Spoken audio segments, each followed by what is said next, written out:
There was once a shoemaker who worked very hard and was very honest, but still he could not earn enough to live upon, and at last all he had in the world was gone, save just leather enough to make one pair of shoes.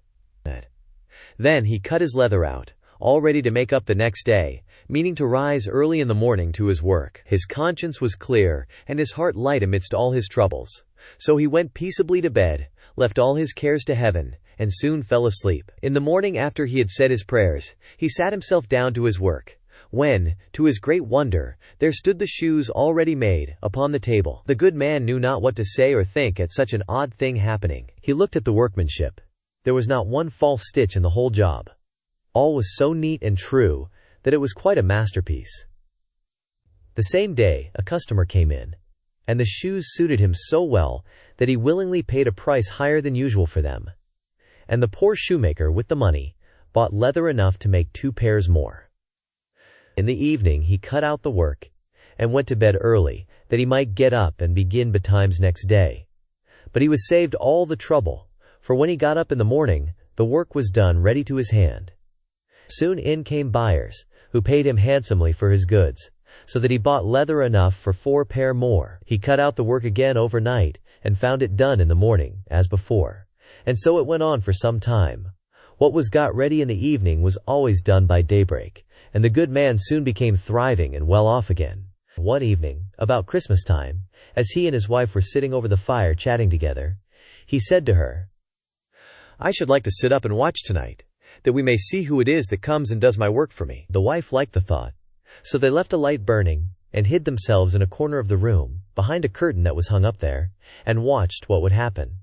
As soon as it was midnight, there came in 2 little naked dwarfs, and they sat themselves upon the shoemaker's bench, took up all the work that was cut out, and began to ply with their little fingers, stitching and rapping and tapping away at such a rate that the shoemaker was all wonder, and could not take his eyes off them. And on they went, till the job was quite done, and the shoes stood ready for use upon the table.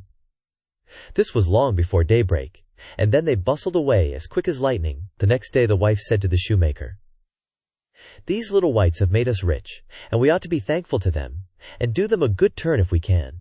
I am quite sorry to see them run about as they do, and indeed it is not very decent, for they have nothing upon their backs to keep off the cold. I'll tell you what, I will make each of them a shirt, and a coat and waistcoat, and a pair of pantaloons into the bargain, and do you make each of them a little pair of shoes." The thought pleased the good cobbler very much, and one evening, when all the things were ready, they laid them on the table, instead of the work that they used to cut out, and then went and hid themselves, to watch what the little elves would do. About midnight in they came, dancing and skipping, hopped round the room, and then went to sit down to their work as usual.